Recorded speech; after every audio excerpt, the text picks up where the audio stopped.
Dios los bendiga, mis queridos hermanos. Es un placer y un privilegio poder llegar hasta sus oídos.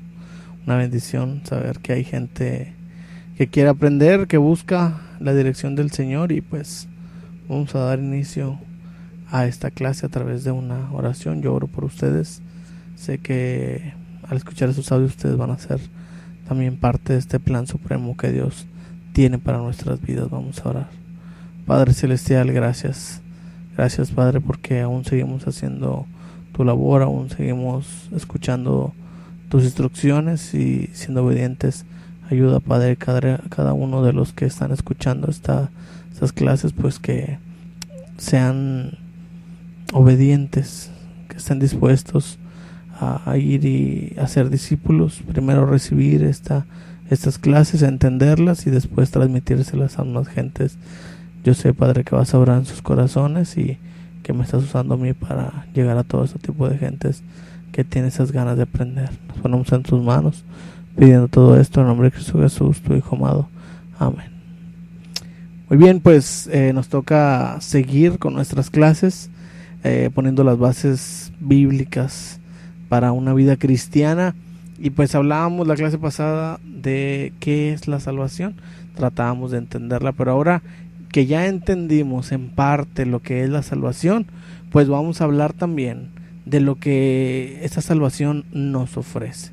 Y si nosotros vamos ahí a la Biblia, podemos encontrar las bases principales para hablar de la salvación en cuestión de qué es lo que nos ofrece. Así que les invito a que busquen Romanos capítulo 8, versículo 38, y vamos a estar leyendo, y pues espero que lo vayan comprendiendo, espero que tengan esas ganas de aprender.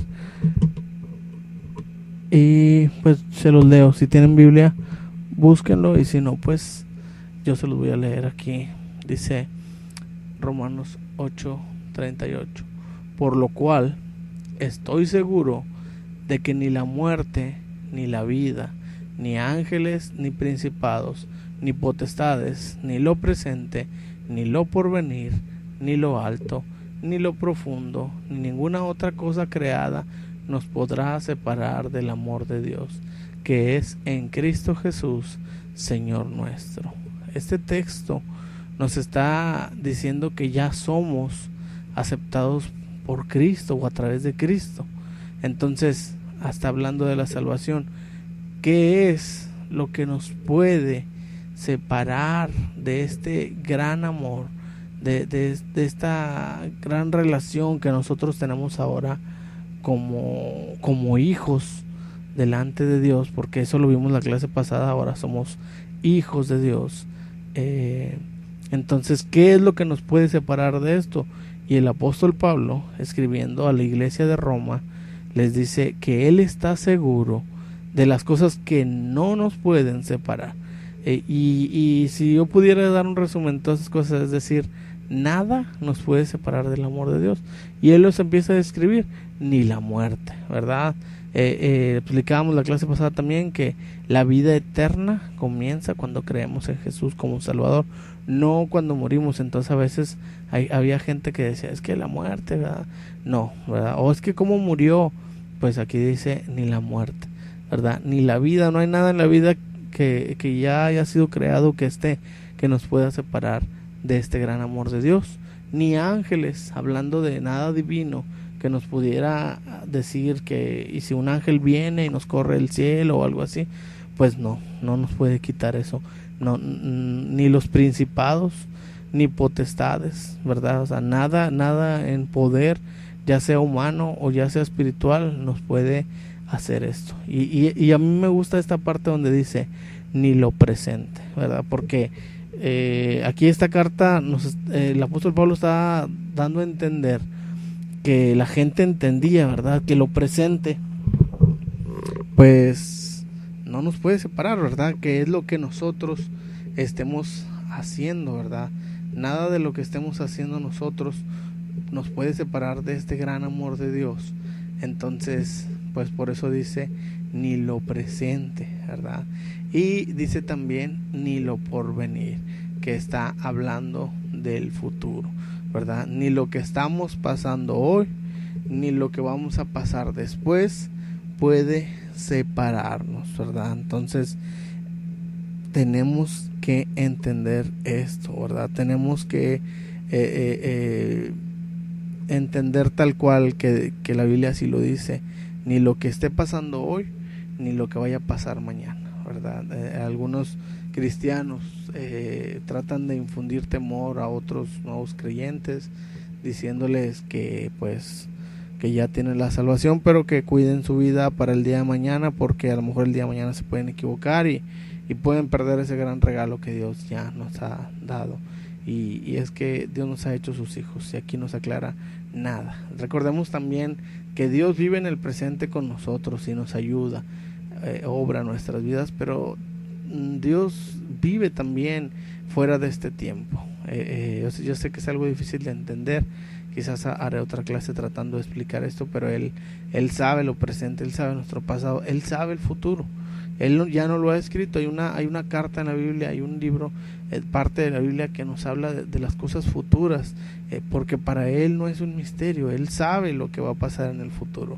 Él está fuera de este tiempo, así que no hay algo con que lo podamos sorprender y decirle: hice esto, Señor, y no te lo esperabas, así que pues creo que ya me aparté de tu amor. Dice aquí nada, ¿verdad? Ni lo alto ni lo profundo, ¿verdad? Está hablando ningún poder de las alturas, ni un poder de las profundidades, nada de esto nos puede separar. Dice, ni ninguna otra cosa creada nos podrá separar del amor de Dios. Hasta ahorita Dios no ha creado algo quizás tan poderoso como para quitarnos la salvación o hacernosla perder.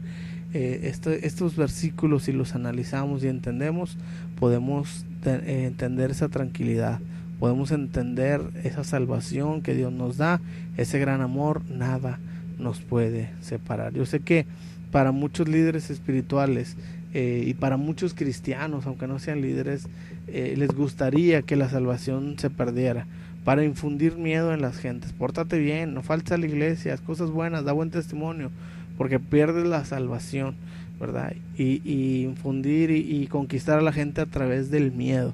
Pero yo tengo un punto de vista. Cristo nos ha conquistado no por miedo, nos ha conquistado por amor. Cristo se ha sacrificado, y allá en la Biblia dice que aunque sabía que éramos pecadores, Él murió por nosotros.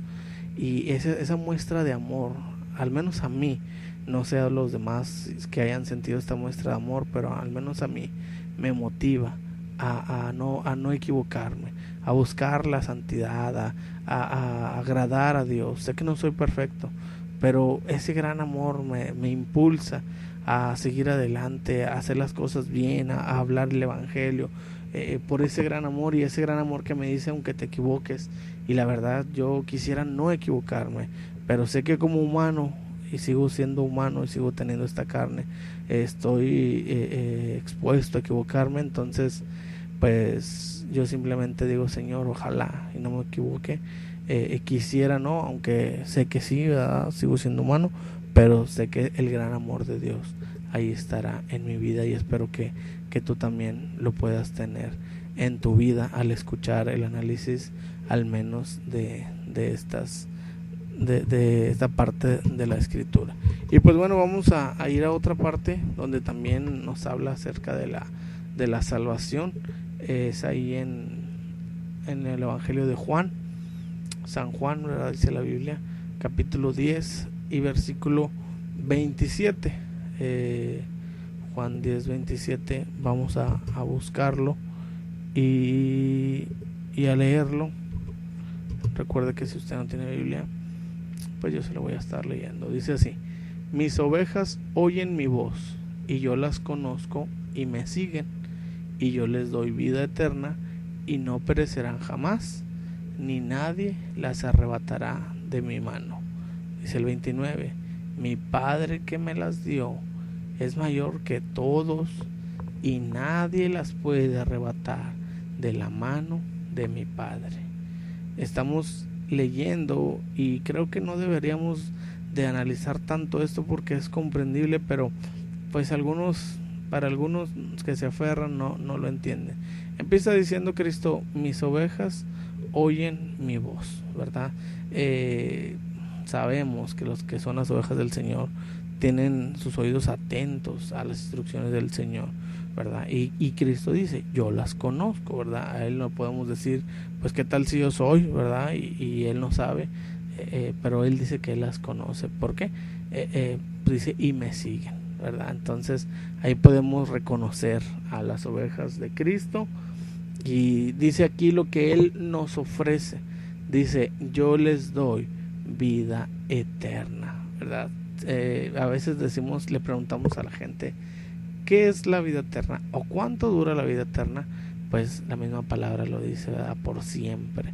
Entonces, si esta vida tuviera que ser cuidada, tuviera que ser, tuviera que tener esas advertencias de que pues a lo mejor no es eterna, o a lo mejor es por un momento, así, pues sería una vida buena parcial, ¿verdad? No una vida eterna. Eterno nunca se termina, así que pues ahí la Biblia lo dice y lo aclara en la siguiente parte. Dice: y no perecerán jamás, ¿verdad? No está hablando aquí de la muerte terrenal. El apóstol Pablo murió, ¿verdad? Los discípulos murieron. No está hablando aquí de que no habrá una muerte terrenal. Está aquí hablando de la muerte, la segunda muerte, la que es en el infierno, ¿verdad? Entonces Él nos está dando su palabra y sus promesas de que Él nos va a dar la vida eterna, y nos está diciendo: no perecerán jamás, ¿verdad? Si hubiera algo que nos quite la salvación, aquí diría: y no perecerán a menos de que hagan esto, ¿verdad? Y aquí dice: no perecerán jamás. Y me gusta analizar esto porque dice: ni nadie las arrebatará de mi mano, ¿verdad? Me ha tocado platicar con mucha gente acerca de esto, en especial en este texto, y a veces han dicho cosas que yo creo que no han podido entender, ¿verdad? Dice: ni nadie las arrebatará de mi mano. Está hablando Cristo diciendo que nadie es tan poderoso como para venir y arrebatarle un alma, que Cristo ya salvó. Nadie es tan poderoso como para venir y decirle: bueno, quiero esa alma, te la voy a quitar, soy más poderoso que tú. Y eso a veces lo entendemos, eso a veces lo comprendemos, pero hay gente que dice: bueno, pero qué tal si yo me quiero salir de la mano del Señor, pues yo me salgo y me caigo de la mano y me voy al infierno.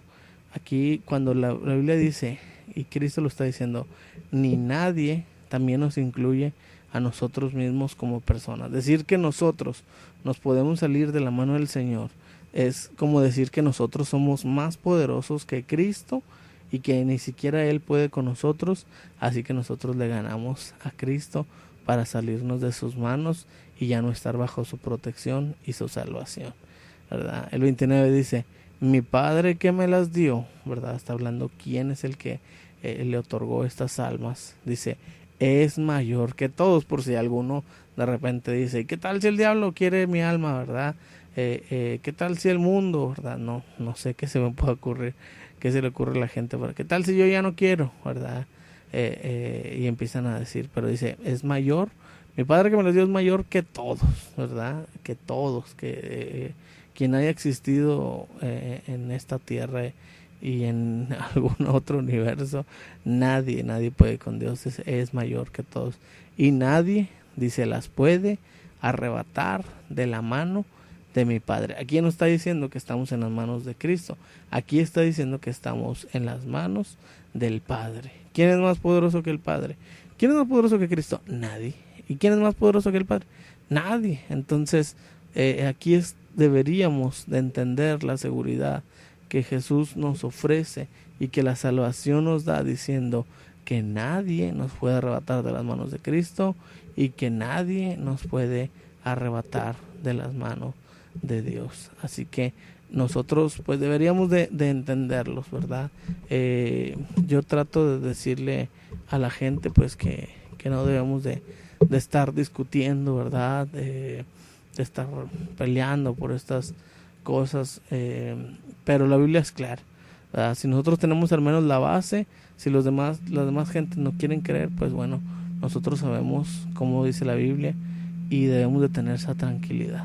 Vamos a otro texto hablando de la salvación, y aquí en Efesios 1:13 dice: en él también vosotros, habiendo oído la palabra de verdad y el evangelio de vuestra salvación, y habiendo creído en él, fuisteis sellados con el Espíritu Santo de la promesa, que es las arras de nuestra herencia, hasta la redención de la posesión adquirida para alabanza de su gloria. Y aquí está diciendo la obra de Dios en nuestras vidas, ¿verdad? Está diciendo, me gusta mucho esta definición, porque quien ya ha reconocido a Jesús como Salvador es una descripción de su vida, porque dice: en él también vosotros, o sea, tú, el que ya recibiste la salvación, primero que hiciste, dice, habiendo oído la palabra de verdad.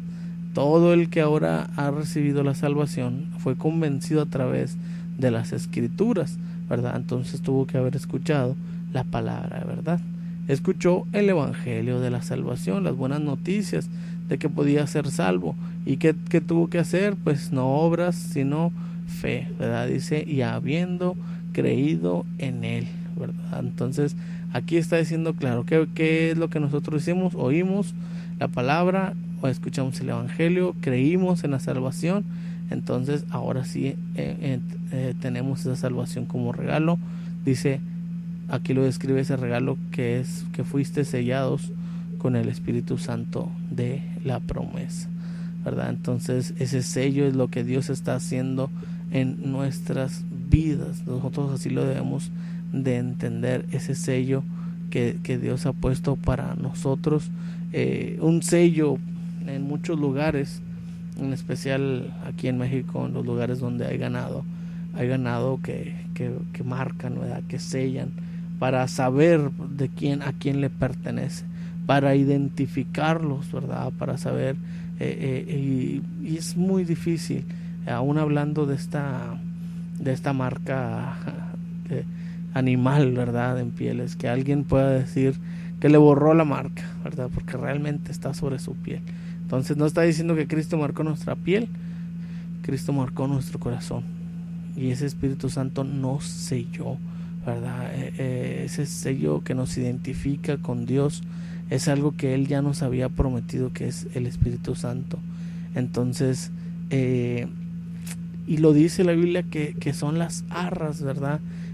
Hablando como una garantía, diciendo que ahora este Espíritu que nos ha sellado y que es parte de nosotros, dice que este Espíritu es la garantía que tenemos de parte de Dios. Yo he pensado siempre, Dios no tenía que darnos una garantía, porque Él es Dios, ¿verdad? Y su palabra es suficiente, pero Él quiso darnos una garantía para entender y confiar que Dios está con nosotros y que tenemos esa salvación, que nadie nos la puede quitar. Entonces nos dio la garantía del Espíritu Santo. El Espíritu Santo es una garantía de parte de Dios de la herencia que ya nos prometió, es un adelanto de lo que Él nos tiene guardado o reservado para nosotros, que Él ya lo había prometido, ¿verdad? Esta herencia, y ahora nos da el Espíritu Santo.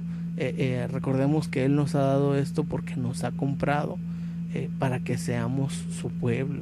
Es por eso que Dios nos está dando esta garantía por compra, ¿verdad? Porque ya somos comprados por precio, ¿verdad? Por sangre a través de Cristo, y nos dio el Espíritu Santo. Dios hizo todo esto para que nosotros le diéramos gloria y alabanza. Es para esto que lo hizo, para alabanza de su gloria. Entonces espero que lo podamos entender. Sé que si hay gente que no cree en esto, pues estará diciendo, no, eso está mal, y no le puedes decir a la gente que no se pierde la salvación, la gente va a querer pecar. Yo sé que no se pierde la salvación, creo que no se pierde la salvación, y yo la verdad no quiero pecar. No sé si alguien al escuchar este audio diga, qué bueno que no se pierde, quiero pecar. Yo pienso que al contrario, quien lo ha entendido la salvación y quien ha creído totalmente de corazón quiere seguir a Cristo, y creo que por eso muchos están escuchando estas clases, porque quieren aprender, quieren seguir, pero para empezar tienen que tener esa confianza de parte de Dios que Dios nos ha dado esa seguridad. Sé que muchos involucran citas en las cuales pues pudiera malinterpretarse, como la carta de Santiago ahí en la Biblia, en donde pues hay algunos textos que malinterpretan algunos, pero también tenemos que entender la dirección de estas cartas. Por ejemplo, Pablo escribe a Roma o a Éfeso, son cartas dirigidas a una iglesia. Romanos está escrita a gente, una parte está escrita a gente que inconversa, para que reconozcan a Jesús como Salvador. Entonces está hablando de que tengan la fe, ¿verdad? Y aquí en Éfeso pues está hablando de eso, del evangelio. Entonces, ¿a quién le escribe Santiago? A gente, ¿verdad? Que ya era salva. Y pues bueno, también Santiago trata de motivarlo, ya eres salvo, sí, pero pues ahora demuéstralo, ¿verdad? Entonces yo creo que eso no está mal. Lo que está mal es tratar de hablar de salvación a través de Santiago, ¿verdad? Cuando no es el propósito de Santiago, no está escribiendo a inconversos para decirles que reconozcan a Jesús como un Salvador y que su fe se tiene que ver a través de sus obras, o que acepten a Jesús con fe, con obras. Esto es un error y esto es una mala interpretación de lo que la Biblia está diciendo. Entonces entendámoslo así, ¿verdad? Si tú estás leyendo, si tú estás escuchando estas clases y estás pues simplemente entendiendo, pues lo único que puedes decir es la seguridad que Cristo nos da. Quiero seguir con algunos otros textos, como primera de Juan, capítulo 5, versículo 1, dice: todo aquel que cree que Jesús es el Cristo es nacido de Dios, y todo aquel que ama al que engendró, ama también al que ha sido engendrado por él, ¿verdad? Entonces estamos aquí hablando pues de que la Biblia nos dice los que ya han creído, ¿verdad? ¿Quiénes son los que han creído? Pues aquellos que han nacido de nuevo en Cristo, ¿verdad? Entonces todo aquel que cree en Jesús es el Cristo. Todo aquel que cree que Jesús es el Cristo es nacido de Dios. Dice: todo aquel que ama al que engendró, ama también al que ha sido engendrado por él, ¿verdad? Disculpen, era capítulo 5, versículo 11. Entonces estábamos hablando de que soy humano y me sigo equivocando. El 11 dice así: yo sabía que algo no andaba bien. Y este es el testimonio que Dios nos ha dado, vida eterna, y esta vida está en su Hijo. El que tiene al Hijo tiene la vida, y el que no tiene al Hijo de Dios no tiene la vida. Está hablando aquí de que esa es la garantía de nuestra salvación. Has creído en Jesús como un Salvador, entonces tienes al Hijo, y si tienes al Hijo tienes la vida eterna. Ese es el testimonio que Dios nos ha dado. La vida eterna está en su Hijo. Tenemos a su Hijo. Si tú has aceptado a Jesús como un Salvador, simplemente tienes la vida eterna. Esa es tu garantía de que tú vas a ir al cielo, ¿verdad? Quizás no hay otra. Entonces, recordando Romanos 8:38, pues que Dios nos ve con ojos de amor, ¿verdad? Ahora, ya toqué este tema, pero vamos a tocarlo a través de la Biblia. Ahora que soy salvo, entonces yo debería de buscar el pecado. Al cabo, pues la salvación no se pierde, según la Biblia y lo que estamos entendiendo. Pues la respuesta es en Romanos 6. Dice: ¿qué pues diremos? Está hablando Pablo, ¿verdad? Diciendo, vamos a ponernos a pensar en este asunto, ¿verdad? Perseveraremos en el pecado para que la gracia abunde, ¿verdad? Lo que Pablo está diciendo aquí es: deberíamos seguir pecando para que Dios nos muestre más y más su gracia maravillosa. Está diciendo Pablo, eso es lo que creen ustedes que tenemos que hacer. Eso es lo que la gente dice que tenemos. Eso es lo que los que dicen que no se pierde salvación, o que están en contra de que no se pierde, de que no digamos eso, dicen, no, porque la gente va a seguir pecando. Bueno, Pablo lo dice aquí. Entonces, seguiremos pecando para ver cada día más grande la gracia de Dios. Y dice, de ninguna manera, en ninguna manera. Dice, porque los que hemos muerto al pecado, pregunta, ¿cómo viviremos aún en él? Entonces debemos de entender esto. Pablo está diciendo, por supuesto que no. Nosotros hemos muerto al pecado, entonces, ¿cómo es posible que sigamos viviendo en pecado? Yo a la gente se lo trato de explicar de esta manera. Cuando uno no ha reconocido a Jesús como Salvador, sigue siendo esclavo del pecado. Y un esclavo hace lo que el amo dice. Entonces hay gente que quiere dejar de pecar, hay gente que dice, ya estoy harto, ya no vuelvo, ahora sí voy a cambiar, y no puede, ¿verdad? Porque es esclavo del pecado, tiene que hacer lo que el pecado le está diciendo que haga. Entonces, cuando Cristo nos compra y nos da esa libertad, uno debe decidir pues hacer la voluntad de Dios y hacerse esclavo de Cristo, como el apóstol Pablo así se presentaba: soy siervo de Jesucristo. Entonces ya no es que uno peque porque sigue siendo esclavo, sino que uno peca por decisión. Y a Pablo le decía, entonces vamos a pecar, pues al cabo somos libres. Pues no, porque ya no somos esclavos del pecado. Entonces ya no debemos de vivir ahí, ya hemos muerto al pecado, ¿verdad? Y pues bueno, para terminar este tema en cuestión de la Biblia, pues voy a leer ahí Hebreos 12, capítulo 12, versículo 5, hablando un tema especial en base a la salvación. Y pues vamos a tratar de entenderlo. Espero que todavía estén dispuestos a aprender. Dice, y habéis ya olvidado la exhortación que como a hijos se os dirige, diciendo, hijo mío, no menosprecies la disciplina del Señor, ni desmayes cuando eres reprendido por él, porque el Señor al que ama disciplina y azota a todo el que recibe por hijo. Si soportáis la disciplina, Dios os trata como a hijos. ¿Por qué? Pregunta, dice, ¿qué hijo es aquel a quien el Padre no disciplina?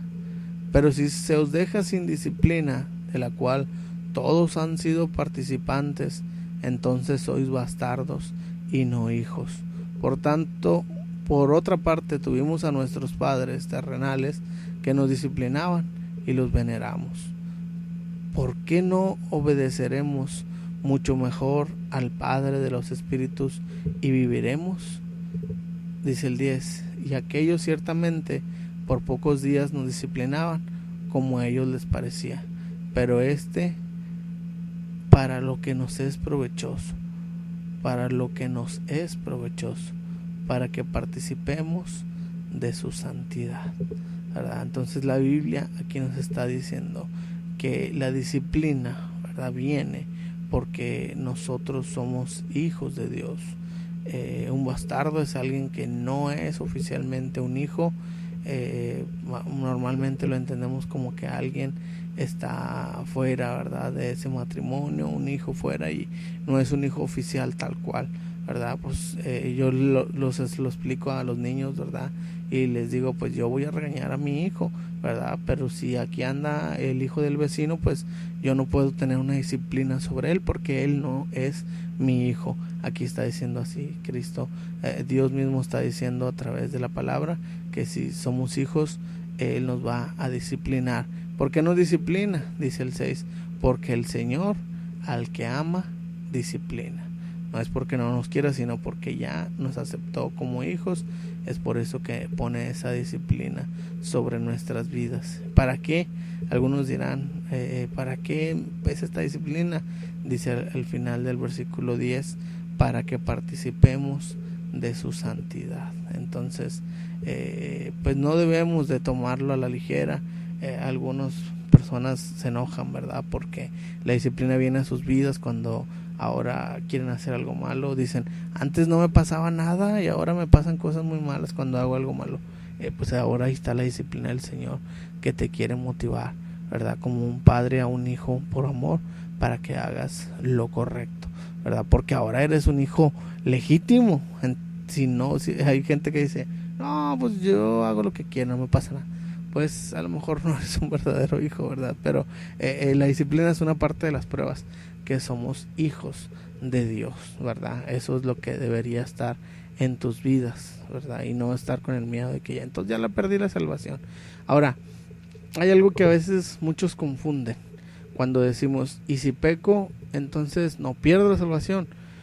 No pierdes la salvación, ¿verdad? Pero sí perdemos la comunión con Dios. Eso es importante, ¿verdad? Porque si nos vamos al ejemplo de un padre con un hijo, imagínense que un hijo no quiere hacer caso a su padre, ¿verdad? Y a veces es difícil cuando no hizo caso y no hay una reconciliación, que haya una buena comunión, ¿verdad? Y que el hijo que le diga al padre, papá, préstame el carro o préstame dinero para hacer esto. Pues el padre dice, pues ¿cómo te lo voy a prestar si no me estás haciendo caso? ¿Verdad? Entonces, ¿cómo vienes a hablarme, a pedirme si no nos hemos reconciliado? Vamos a hablar de aquel asunto que hiciste, ¿verdad? Entonces, sí se pierde la comunión. Cuando pecamos, sí, el pecado nos aleja de la comunión con Dios, de eso sí, pero no de la salvación, no del ser hijos de Dios. Así que hay gente que se confunde y pues bueno, vamos a tratar de entenderlo, analizarlo, meditarlo y pues que Dios siga orando en tus corazones. Así que recuerda que estamos en las manos de Dios, debemos de nosotros sentirnos tranquilos y de agradecer, ¿verdad? Que Dios esté en disciplina sobre mi vida ahora que soy cristiano. Y pues yo quisiera preguntarles y que dejaran en los comentarios cuál sería de las razones de las que hoy hablamos, cuáles de las razones consideras por las cuales un cristiano debe evitar el pecar. Yo sé que dije algunas, pero me gustaría que pusiera al menos una cada quien pusiera ¿por qué un cristiano debería evitar el pecado, ¿verdad? Y pues bueno, poner lo que ya entendimos. Como cristianos, nuevos cristianos, debemos de hacer nuevas cosas. Hablamos la clase pasada y uno de los retos que siempre ponemos es aprenderse los libros de la Biblia, pero pues no todos, ¿verdad? No todos. A la primera clase podemos aprendernos unos 12, unos 15, ¿verdad? El reto de esta clase es que se aprendan desde Mateo hasta Colosenses, ¿verdad? Busquemos ahí un PDF de la Biblia, o si los que tenemos Biblia, y busquemos los libros del Nuevo Testamento. Mateo no es el primer libro del Antiguo Testamento, es Génesis. En el Nuevo Testamento empieza en el libro de Mateo. Y para encontrar esas dos citas más rápido, pues nos memorizamos los libros desde Mateo hasta Colosenses. Así que si lo memorizas, pues habrás hecho el reto. Pues nomás escriben ahí reto de los libros realizado, ¿verdad?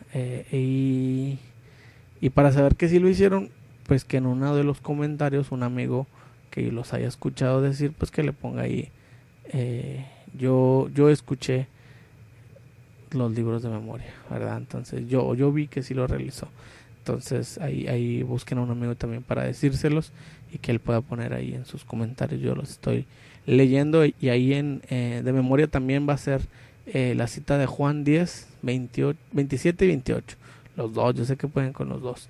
Dice, mis ovejas oyen mi voz y yo las conozco y me siguen y yo les doy vida eterna y no perecerán jamás, ni nadie las arrebatará de mi mano. Y pues nuestra lectura va a ser ahora de Juan capítulo 8, desde el capítulo 8 hasta el capítulo 14. Acuérdense que estamos tratando de que sea un capítulo por día, orando antes de leer nuestro capítulo, pidiéndole a Dios entendimiento y luego orando también después de haberlo leído, compartiendo con Dios, ¿verdad?, lo que aprendimos. Así que pues me despido de ustedes, un gusto estar en esta clase tan larga, ¿verdad?, pero tan especial. Espero que le tomen ese valor. Pues sigo orando por ustedes, Dios los bendiga, sigan aprendiendo y aquí los veo en la próxima clase. No se olviden darle ahí un like y compartir con alguien que pueda tomarle valor a estas clases. Dios los bendiga.